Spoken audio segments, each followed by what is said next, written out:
Hello, friends. Oh, okay. All right. You're back. Yay. Please just hold your breath. Every door looks better when you keep it closed. Keep your head down and don't watch your step. No point in even trying now, just let it go.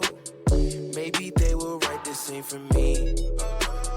Maybe this was really just a dream. Don't wanna take that risk and try to see.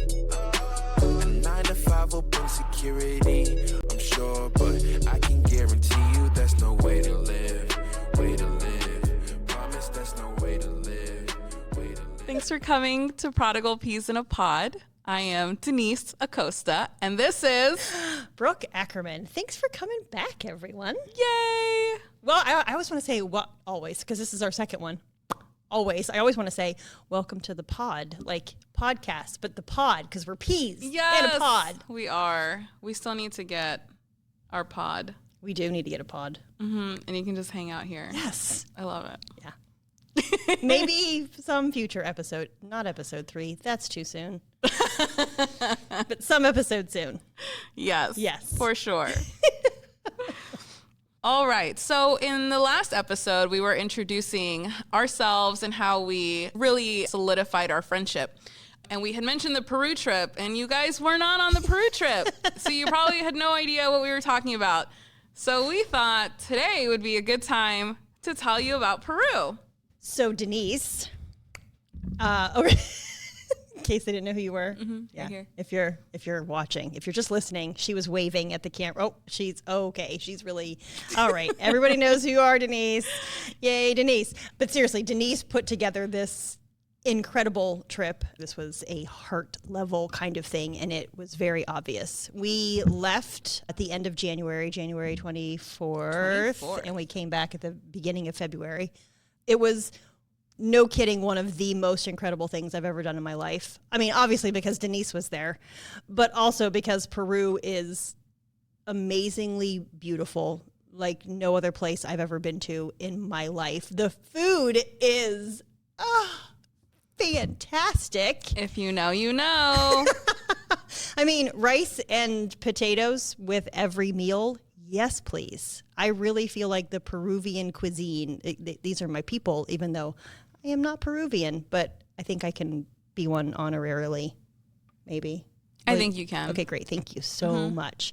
I'm going to let Denise talk about what we were doing there, the different people that we were engaging with, because again, like I said, this was a phenomenal mission trip that our church put together, but it was really because of Denise's heart for the people and the places. That's what really made it the trip that it was. So, Denise. Aww.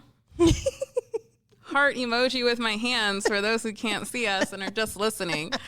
By the way, if you're just a listener, you really should watch. You're missing a lot of things. Like this is the next installment of Amazing Shirts. It says Misfits have more fun.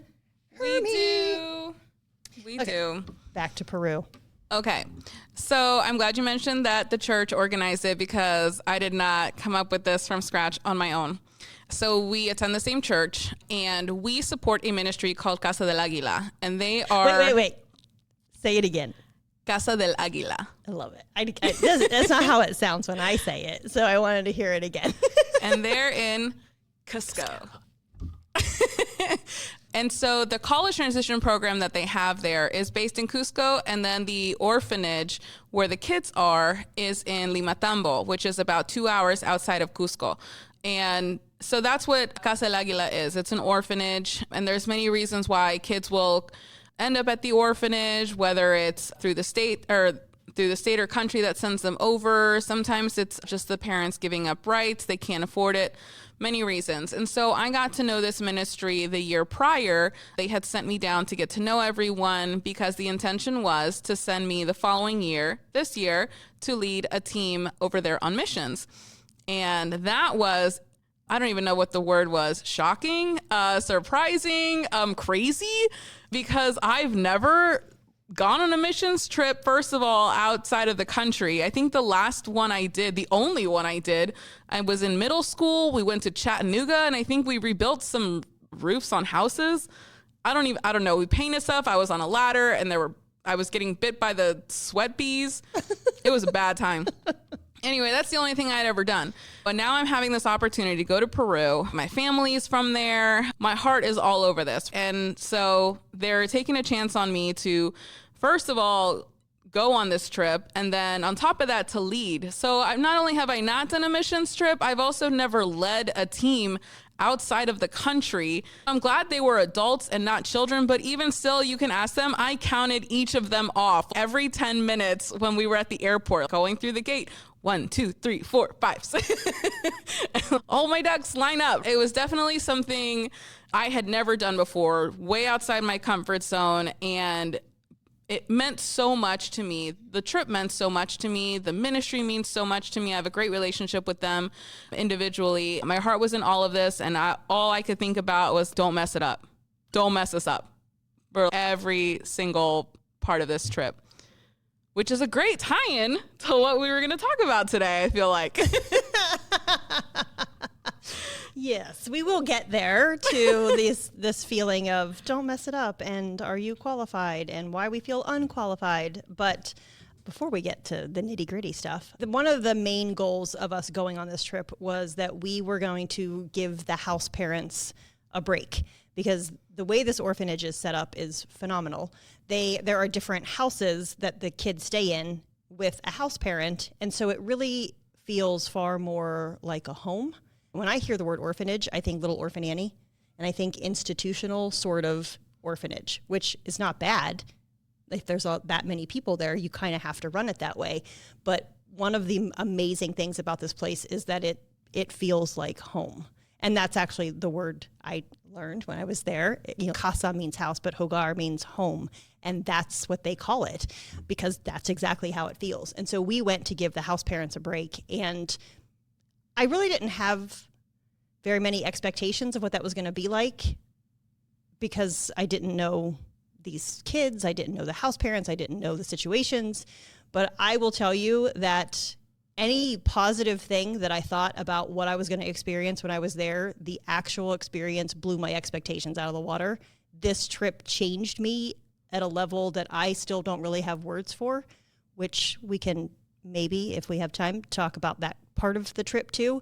But I feel like it's really important for people to know that this place is doing phenomenal work. These kids are coming from really tough situations, and they actually are thriving there. This is a home, and that's how it functions as individual homes, and then the larger community of all of the homes together. It's a beautiful thing to be a part of. It is a beautiful thing to be a part of. And I think one of the reasons it works so well is the way that the ministry has it set up is that their main focus is not to get these kids adopted, which is the common thing that you hear in orphanages, what children are available that need help or need to be adopted. And while the ages range anywhere from newborn infant all the way to 18, that isn't the primary reason for them. They're not looking to have them be adopted, though that is an option. What the main focus is to give them a long-term home that they can stay and have something consistent that isn't changing and they can always rely on versus anything what they may have already experienced in life. Casa del Águila, you can find them on casadelaguila.com. But we'll be chatting more about them as we get through this. So, initial expectations versus reality. Going into the expectations for this trip, to some degree, I had no expectations in the sense that I didn't want to have any, because I go through life. If you don't have expectations, you can't be disappointed. Wrong. So wrong. But I really went by that for quite a bit. But also expectations on two levels. One, as a team lead, it's the first time doing this. I don't know if I'm doing it well. I don't really have an outline to go by to compare to if I'm on track or completely falling off track. Also for the ministry itself, the mission that we're doing while we were there, was that going to go well? We had some plans to do workshops and a talent show. We were going to go with the kids for a day. We had a few things lined up already that we were going to plan on, and also taking over the houses, letting the house parents have a break while we were there. So those expectations too, are they going to be met? Is anything going to change there? And then also, I was really lucky that this trip consisted of maybe 80% of my team was people that I already knew and was friends with. So to some degree, I felt like I had that comfort where even if I were to completely blow this thing, I know that I had people that I could lean on and that they would come through for me in whatever way that would look like. And that they did. Because I definitely felt like I blew that up. Although people say I didn't, and that it all went really well. So it was fantastic. But I also think too, while we knew somewhat what the plan was, you had a very specific picture in your mind of the order of things and what you wanted to do. And we were all just there to do the next thing. And so we didn't have the list, so to speak. And I think that probably changed it for all of us, is that we were just you could have said, do this, and that could have been the number 5 thing on your list, and we wouldn't have known that. We thought that was the number 1 thing on the list, and so we were just going to do whatever we were going to do. And so I think that's a significant distinction between being the person in charge and then being the people who are supporting the person in charge. Yeah. It probably felt very different to us, whereas you were like, no, we have to do 1 through 4 first. We can't do 5 next. And we were like, yeah, we'll go do this. It's great. You wake up one morning and you have to scrap the whole first page of the day you had planned. There was one day where I remember I was walking with Maura, one of the other girls on the trip. We were trying to walk to the cafeteria from one of the houses we were staying in, one of the cottages, and we walked in the direction towards the cafeteria and back 5 times within the span of 10 minutes because the plan had changed that many times within the span of 10 minutes. We're literally walking one way and we turned around because it changed, and then we turned around again, and then we turned around. There was a day like that, and we were like, oh man, okay, so what are we gonna do? So flexibility was definitely key. Yeah. It does make a difference if I'm the only one that knows that, or Maura, who was with me at the time too, for us to know that and to adjust and do what's necessary for the next thing versus just telling the team, okay, so these are the next steps. And it's like, whew, it's like you had no idea. It's like the Men in Black pen. Oh, yes. Yeah. Yeah, because I was on this trip, and I do know that the plans changed some, but I wasn't aware that that's how you experienced anything on that trip, that it was a literal back and forth 5 times in 10 minutes. Yeah. We were laughing and we were saying that we need to make a t-shirt for the trip that was called Pivot. Like Ross on Friends? Perhaps have a couch. Pivot. Okay, so do you want to talk a little bit about how that affected you? This was my plan, and then the plan went not the way that you thought. I don't want to say it went awry, because that's too strong, because it all still went really well, but the idea of this is what I thought versus what actually happened. Yeah. So there's a lot of leading up to a missions trip, a lot of planning. You have a list of things, maybe of things that you plan to do, how you're going to do it, how you're going to get there, and how that's all going to get executed. And then you show up, and sometimes that plan works, and then sometimes it just doesn't, and it can completely change. And I think it was very challenging for me. As a team lead, I felt like to some degree I had to not keep it from the team, but shield some of that, the messiness of plans changing. I felt like I had to shield that from the team. I just wanted the team to work on and think about only what needed to get done. And I didn't want them to stress on what we were supposed to do and now we're not doing, and what still needs to get done and what didn't get done for this. So that's why we're doing A, B, and C, whatever shift change that was. And so I felt like I was internalizing a whole lot of it and didn't really have an outlet to share that. We were so busy. And the plan for even what we were going to do, at least from my side, had changed even before we had left. So I was already disappointed in knowing that I wasn't going to be able to work on some things that I really wanted to. and how that would have looked like with the team anyway, and then to getting there, and then the plan still from there changing completely again, and having to rearrange and get the team set and ready for these changes, because it meant that there really wasn't going to be a whole lot of rest for anyone. And so the responsibility that I felt as a team lead to have this together, and when questions are coming up from the team about things, how to respond to those in a truthful way, but also in a way that isn't going to stress them out, kind of like a need to know. So balancing how much I'm saying need to say versus what I don't need to say. There were some days that was really, really hard for me to keep it together, and I was ready to have a breakdown. And not because the mission was awful, because it wasn't. It's a beautiful place. It's amazing. The kids are great. The food was awesome. The team was loving it. But I just had this pressure that I think I had just put on myself maybe for what it meant to be a team lead for this, what that was supposed to look like. And am I even doing a good job? Because I've never done this before. Why would you send me to be a team lead for this missions trip that I've never even done before? Because I speak Spanish? Like, that was challenging. Well, I would say that was a plus. Yeah, it was a plus. I'm like, yeah, I can translate for people, sure. And then I get there and it's like, wow, okay, so this is not the level of translating I was expecting to do. It was literally for everything. And at one point, we introduced the team at the church on Sunday. We all went as a group, and the orphanage, they all go together to the church that's on the property. So I'm introducing the team individually, and more than just names, they all had something to share. So I'm translating that, and I'm going back and forth between English and Spanish, and then I'm getting ready to go sit down, and then it's like, oh no, you can translate the sermon, and I'm like, what? What? Like right now? And they're like, yeah. And I'm like, oh, okay. And I'm so nervous because I think for me, it's translating conversationally for friends and family, whatever is fine. But translating the word of God is even more pressure that I'm now feeling because I don't want to mess that up. That's the word of God. And now I have my team who's relying on me for this message. And I'm like, oh my gosh, why did anybody put me in this position? Like this was a bad idea. Okay, wait, and I have a question if I can interrupt, if that's okay. Yeah. So, because you've said a couple of times, basically, why me?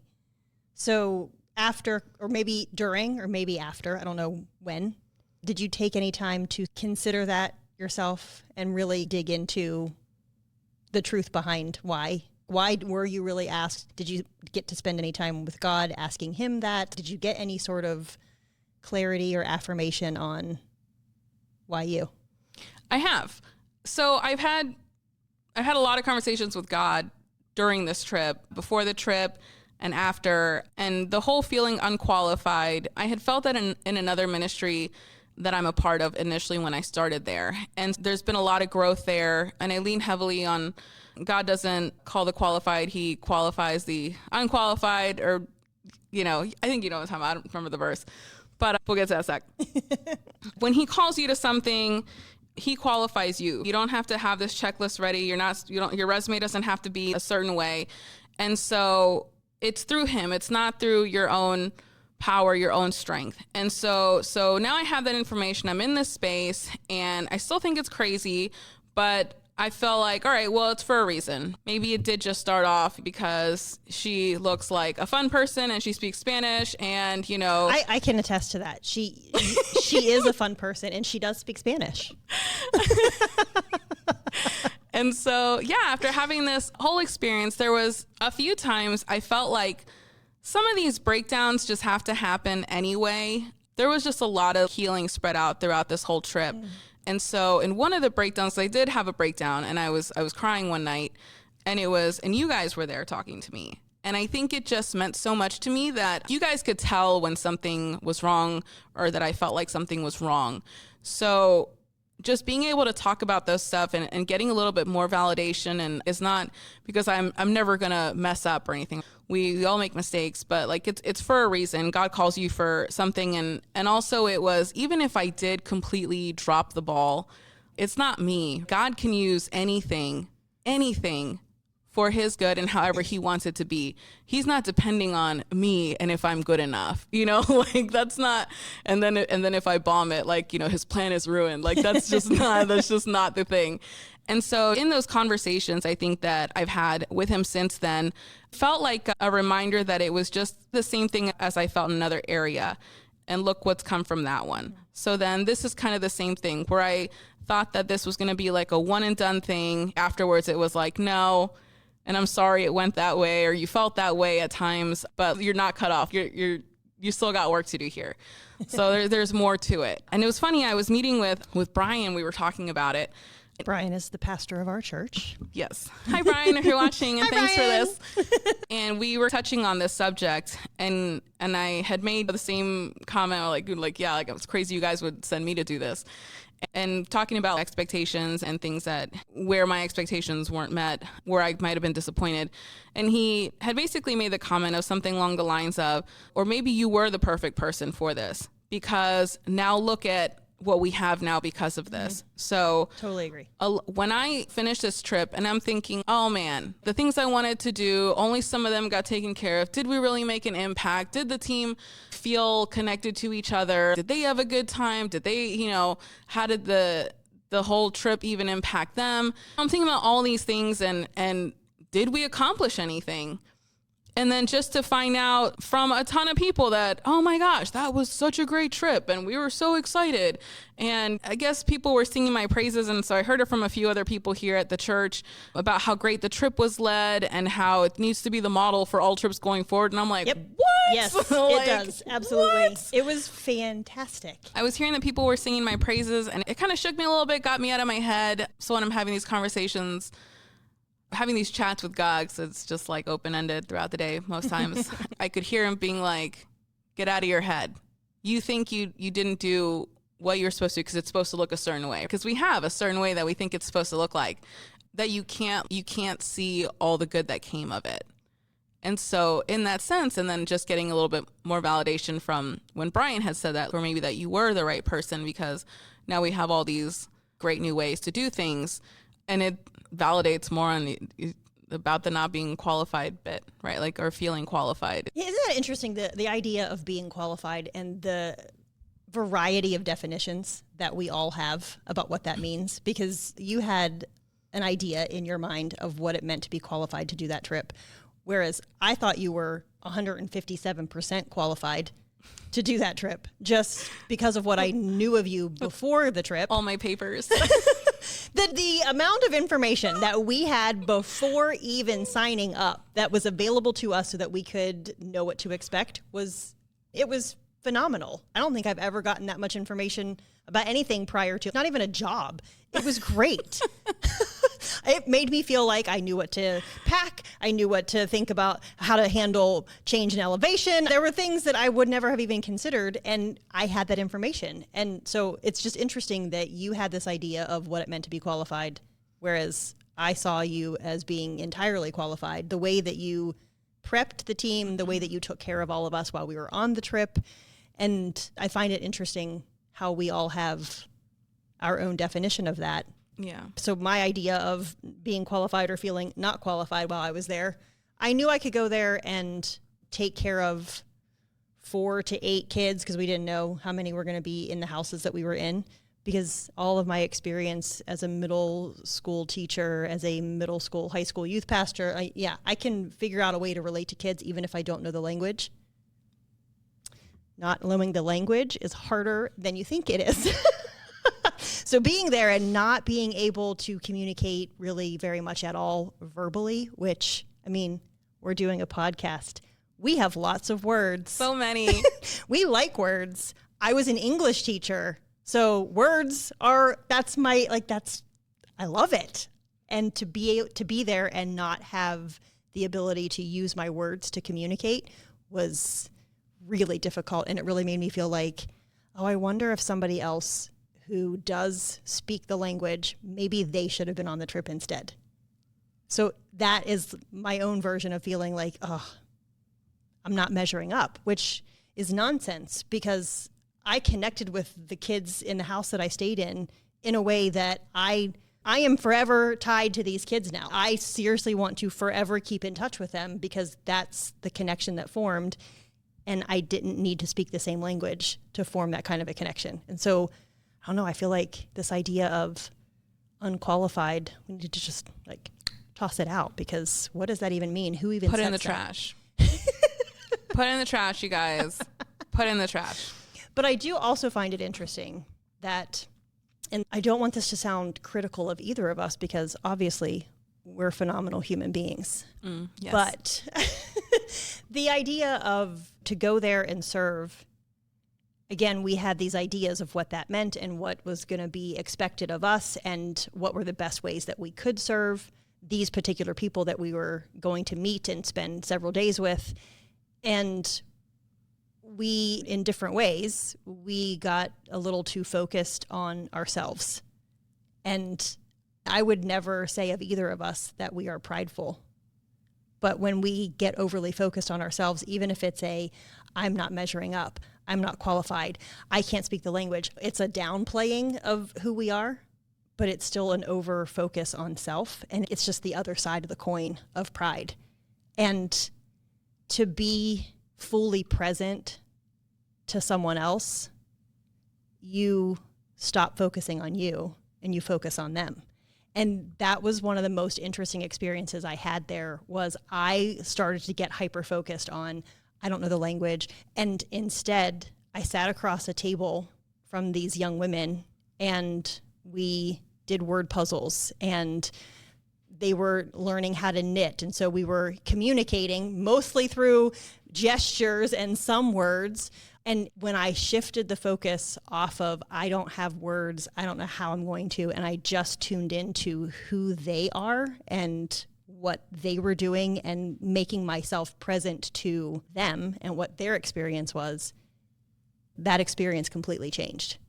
And so to serve in any way, whether it's on a mission trip or talking to the barista at your coffee shop or the cashier in the grocery line, if you shift your focus to being present to them, it has nothing to do with whether or not you're qualified to have that conversation or to do whatever it is that you think you're not qualified to do, because serving somebody else is partly about you because you're the one doing the serving, but the focus is really, how can I be present to you?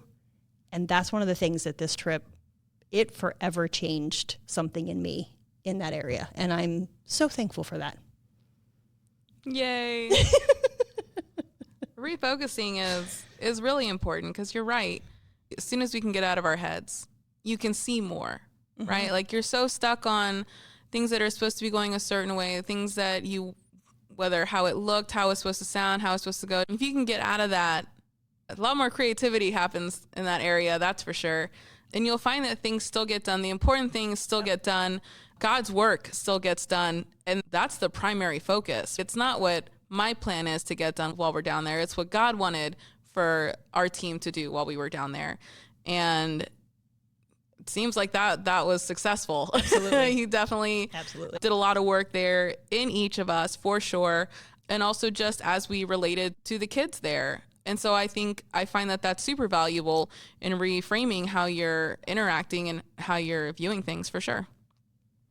So what was one of your favorite things about the trip? There's a lot. I know, which is what I know, because when that question just popped into my mind, and I was like, because there's, I think, about 247 that I have. There's favorite so things. many. Oh my gosh. So yeah, there's so many. I think just first getting there on the plane. So we went from IED to Colombia, from Colombia to Cusco. So that whole time before getting to Cusco, I was the only one in charge of my little group. So it felt like a lot of fun. And so when we finally got to Colombia, as moist as it was in that airport, we finally got into this van that was the hotel bus, whatever, the shuttle, comes to pick us up. And we get in, they had lights going, and I'm asking the guy, like, come on, can you play some music? What are the vibes here? And he puts on some music, and I took a quick video of all of us in there. And I was just, for those like 5 minutes or whatever, how long that ride was, I think it was 5 minutes or 10. I was like, man, this is amazing. It's like best trip ever. It was so much fun. It's going to be great. And it was great. And so I think just having that and then touching down finally in Cusco, having that welcome greeting, right, from the orphanage, and then from Jaime, the director of the orphanage, who I had dubbed him my emergency contact for my mom. Again, like I said, we have a great relationship. So I had to have him right away call mom. Just all of that, just the trip in itself of getting there was a lot of fun. Even just the plane ride, who I was sitting with, and the things we were doing there, and just to see how excited everyone was for all of it, to see things and just meet the kids. We were on a high, and as tired as we were from the night before, we were all excited, right? And then we went to get food. Anyway, yes. So the first day at the orphanage, for sure. Second day, when we're meeting all the kids, and we go to the first house, and there's a little boy named Fernando. Fernando. Oh my gosh, 3-year-old boy. He's nonverbal. Very sad story for how he got there, but he's doing a lot better. And so he's just walking around and he's putting hats on people and taking them off. And we're doing a whole introduction with the team and then the kids that are staying at that house. And I see him walk over, and I don't know if you can see, but I have a tattoo on my hand, and he's tracing it with his finger. And he leaves and he comes back with a pencil. And he comes and he starts coloring it. And I was like, oh my gosh, I think he's trying to color my tattoo. So I go and I move my sleeve on my arm. And so I show him the much bigger one, and he's going to town coloring in on this tattoo. And I'm like, somebody get a picture of this. Oh my gosh. I know you hear about these things happening, but I didn't know it happened to me. And so I'm so excited. At one point, he went and got a red colored pencil. So he was serious about this. And that just completely lit me up for sure. If that was the highest point of the trip, it still would have been amazing. I could keep going, but how about you share one? Yeah, I have so many. One of them was also when we were first introducing ourselves to the kids. Several of the people who were on the trip had names that had a direct translation to Spanish. And my name doesn't really have that. And so there were a couple of different times that the kids were saying the Spanish version of different people's names, and then they would get to mine, and it's kind of like the puppy head tilt, like the, huh? And so this one particular girl, that's exactly what she did. Her face was like, what? When I said Brooke, and she's trying to pronounce it, and it's coming out like broke. And so then I looked to Denise to translate for me, and I said, like small stream, small river, small, like a brook, like a body of water. And so Denise says whatever she says, because I don't speak Spanish. I'm learning, though. I said Rio, guys, like river. That's what I said. Did you? Is that what you said? Because Rio? it sounded like a longer conversation. No, the two of you were having. I said you can call her Rio if that's easier for you guys. Okay, so then because then I saw her, she has like a light bulb moment, and she says Rio, and I look, because I swear there were other words in there because I know that word, but you said to me she wants to know if she can call you Rio, and so you can't give yourself a nickname. So I was very happy to find out that I had a fun nickname that some of the kids for the rest of the trip were calling me Rio, and this happened to me whenever I was teaching. Sometimes kids slip and they call you mom. And so one of the girls in the house accidentally called me mommy, and she was like, embarrassed. And I was like, no, it's okay. And so then it became Mommy Rio, which was even more amazing. And it meant more to me. If for anybody who's listening or watching who knows my story, that was a heart level, moment when they called me that, which was just lovely. That is lovely. Okay, I have another one. It's okay. So then another one of my favorites, which again, we'd have to do 17 episodes to do all of the favorite things. There were 3 older girls, 3 teenagers in the house that we were staying in, that my husband and I were staying in. Hi, John. Hi, John.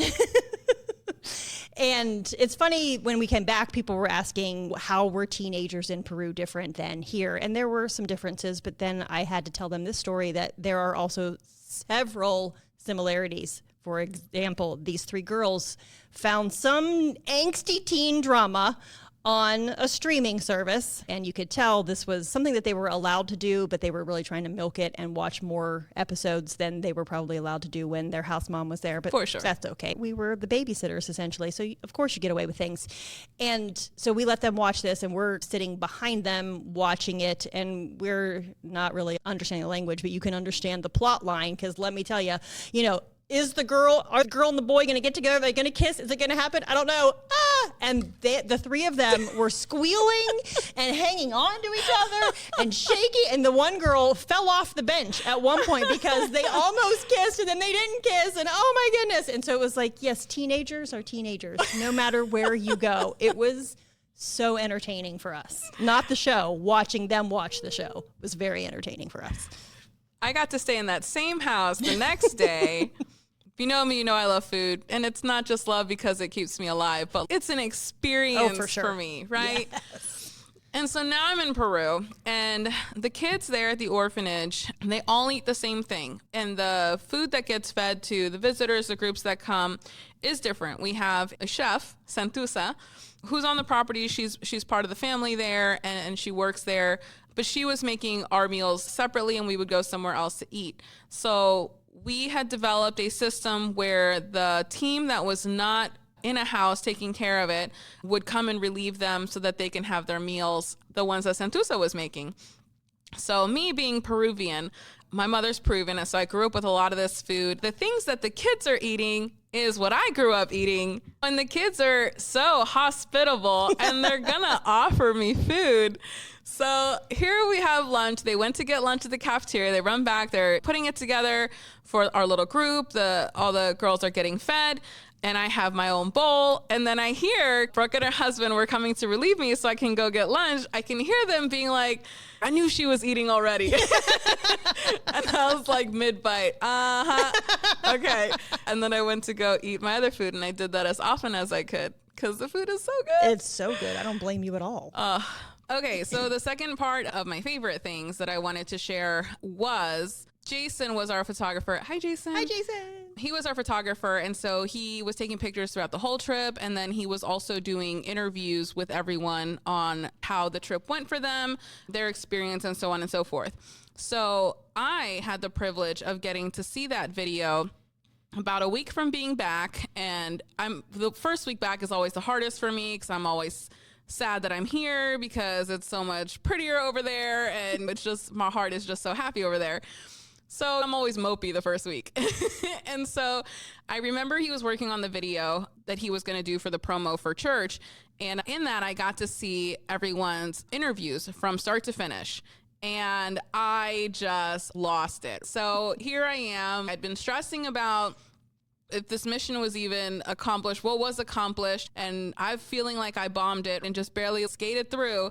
And did they even really get to know the ministry? Did they even really love it, fall in love with it, how I had? And so just to see everyone's videos, I was like, oh my gosh, a mess of tears, right? And I'm just like, no, I'm not crying, you're crying. And it just had meant so much to me. And it didn't stop there, because then as Brooke and I were getting ready to do some planning for the podcast, she told me she had something for me afterwards. So we're sitting in my Jeep, and I think you sent me a link. And so I'm very confused. I'm like, okay, you could have just texted me this meme, And I'm like, all right. And so she's sitting next to me, and it's this video that she had created. They had created, her and John, of everyone on the team sending me a thank you and encouragement for how I had done and how just appreciative they were. And I laughed because I remember one of them, Karen, and Karen, if you're watching, hi. We were in the hotel. The mission's already over. We're in Cusco. We're getting ready the next day we were going out to Rainbow Mountain, which was a team activity I had planned for us, which is also an experience to talk about. Yeah, that's going to be a whole separate episode. Yeah, it needs to. Yeah. And so I remember we were resting for a while, and Karen, myself, and Mara were sharing a room. And she was like, oh, I'm gonna head out. Brooke texted me. She wants to grab a drink. And I'm like, quiet, because why didn't I get invited, right? So I'm like, I go quiet. I go look for my phone. I'm like, I don't see a text from Brooke. And I'm okay. And so she's so nonchalant. I was like, yeah, I'll see you guys later. And I mean, I was exhausted. I definitely wanted to stay in bed. And so Mars goes and looks at her phone, and she's like, I didn't get a text. Okay, well, I don't know. Maybe she just wants to bond with people hasn't really talked to on this trip. whatever, I'm just going to go lay down. And so then I see her in her clip of the video and it all made sense. I'm like, oh my gosh, that's when she did it. I remember. And so I'm just cracking up during it. And anyway, so of course I'm just a crying mess. It's a wonderful video, and it really just like both of those things just really hit my feels exactly where they needed to. It meant so much to me. I had been stressing over my abilities to do this and can I do it again and bombing it and everything else that I had said before. And then from their mouths, not being prompted to say anything special about how meaningful it actually was. Not just me, but the trip itself. So that was awesome. Thank you so much again for that. It was so fun to make. It was so fun. I bet. It was. So it definitely hit my feels like where I needed them to feel. There's things about a missions trip that are so much fun. We could talk maybe several episodes on just how amazing it was and how much fun it was and our little like side bloopers there and stuff. And it's also very challenging. And sometimes those challenges are from the mission itself. It may just be that demanding. Not all missions are created equal, right? They're all different. So sometimes the challenge is on the mission itself, but then sometimes the challenge is also in who it is we're trying to be while we're on it, or who it is that we think we should be. And in those moments, you're looking for God. Like, where is God talking to you in that moment? Where is he showing up for you? So one of the significant things for me was, again, this is my first time doing anything like this. So I'm hyper aware of everything. I'm super insecure. My anxiety's through the roof. I'm thinking 40 steps ahead. In case something goes wrong, I already have a plan to kind of work on it. And so I'm walking around like this, and I feel as a lead that I need to just kind of absorb it, because I got to make sure my team is good, that everything's going as it needs to for what we have going on, because there are so many changes that happened. And for me, I felt like I was alone in that. And so I think what really, going back to mine and Brooke's relationship, was that in those moments that her and John could recognize that in me. If something maybe could possibly have bothered me, even if they weren't sure, or just noticing a change in my behavior, my facial expression, something, but would still take the time to pull me aside and ask if I was okay. And that just meant so much to me. I felt so seen in a time where I really just felt alone in that area. And yes, I know I could have spoken up and asked somebody or whatever, but I'm not going to do that. All right. Have you met me? Hi, I'm Denise. That's another episode. Yes. Maybe a two-part. And so, yeah, for something so important to me to have that support system with me every step of the way. And it just wasn't just a one-time thing. It was a constant check-in all the way up to the time where they probably knew before I did that I was going to have a meltdown at some point, which I did. I mentioned that earlier already. And just being able to get through that with love in community, God being the focus on it and keeping him centered through all of that. That was probably the biggest way I think that I felt that God had showed up for me during that trip and for our friendship. Aww. And like when you said in community, I mean, that's, again, this is the important part about living life in community, because John and I have been in leadership roles at different stages of life, and we have leadership roles right now that we're navigating. And so we know what it feels like to be the person who all the questions are coming to you. You have to think the 40 steps ahead. You have to do all of those things that nobody else realizes are going on. And because we know what that feels like, we were very aware of trying to make effort to check on you and make sure you were good and make sure you knew, even though, yes, you were responsible, you weren't alone in that. And so I'm glad to hear that it actually came through that way, because we did want to make sure that you were good, because even though you're the person at the top, that person still needs support too. And so we wanted to make sure that you had that. Check on your top friends, y'all. Seriously, serve. You can serve upward. Even though the person is in charge, you can still serve that person too. They need you to check in on them for sure. Yeah. So I guess what we're trying to say is, in your calling, you will have trouble. Let me know if you get that verse reference. There's going to be issues and challenges. So how are you viewing those challenges? How are we viewing those challenges? Are we looking at it as validation that we did in fact fail? Because no, it's not. We may have thought, in my case, I thought I had bombed it, but God already knew what was going to happen. He already knew how everything was going to work itself out. He already had a plan to use all of that to make everything work out for the better. And not some charity case like, okay, Denise, I can fix that. Well, this is actually what he wanted, because now we have a better framework for what to plan with. And I obviously have better expectations on what it may feel like. What I thought was expected of me wasn't really as much as maybe I was feeling or putting on myself, that I can lean on others. And so I learned a lot of that about me, but then also just planning the trip forward. So definitely it wasn't a fail. It's not a fail. Oh my gosh. It's never a fail. No, it was not a fail. Not at all. Plus, then we got to be better friends. And now we're doing a podcast. Yeah, I know. And now you guys get to see the fruits of that labor. Or the vegetables, because we're peas. The peas. Peas. Community is so important. And I'm always going to stand on that soapbox. It's even coming back between all the leadership here at church. I say here because they're letting us use the studio to record. Thanks, CFC. They all had just wonderful things to say and just ready to team up and because we're better together to keep going forward on that.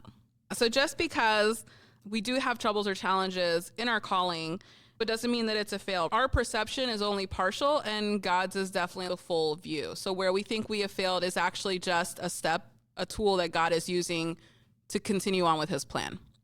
So we just got to get out of our heads. So if you have any questions about what it might be like for you to go the next time to Peru, you can ask me, but Denise is definitely the person to ask, or Mike Trivet, if you're a Christian Fellowship Church person. Hi, Mike. Hi, Mike. You know who he is. He's the missions guy. He's the one who got me into this to begin with, so extra love there. But yeah, if you have any questions about that or interested, contact Denise, contact Mike Trivet. I mean, you can contact me, but they know way more about it. But we just wanted to say thanks again for tuning in whatever way you are catching this podcast, and we'll see you next time. See you next time, guys. Okay, bye. Thanks for tuning in to our podcast, Prodigal Peas in a Pod. I'm not sure how you found us today, but just want to make sure you know all the platforms we are on. And those are Spotify, Apple Podcasts, YouTube, and Amazon Music. And if you would like to reach us directly, you can send us an email at prodigalpeas@gmail.com. So since this podcast is a merge of both of our brands, mine is Misfit of Creation. And if you're looking to get more information on that, you can find me on Facebook, Instagram, YouTube, Patreon, and the Etsy shop, which is where you can find all those downloadable tools and products. And if you'd like to find out more about my coaching practice, you can find me at blueprintheartandmind.com, where I have a blog, totally free. Come check it out. And you can also find me on Facebook, Instagram, and YouTube. See you next time. Bye. I think I get it now. I need to be myself, because a copycat can only do so well. In love with everything that makes me who I am. Don't need a backup plan. I hope they understand that I'm doing better today. I got me a mission, I got some fruition. You down to stay out the way. Can't seek validation from people who hating. I got my mentality straight. Shout out to God, I've been keeping the first. He's been working and paving the way. And now I can guarantee you that's the way to live. Way to live. Promise that's the way to live. Way to live. Promise that's the way to live. Way to live. Okay, so how are we ending this? Stay classy, San Francisco. See you next time. No.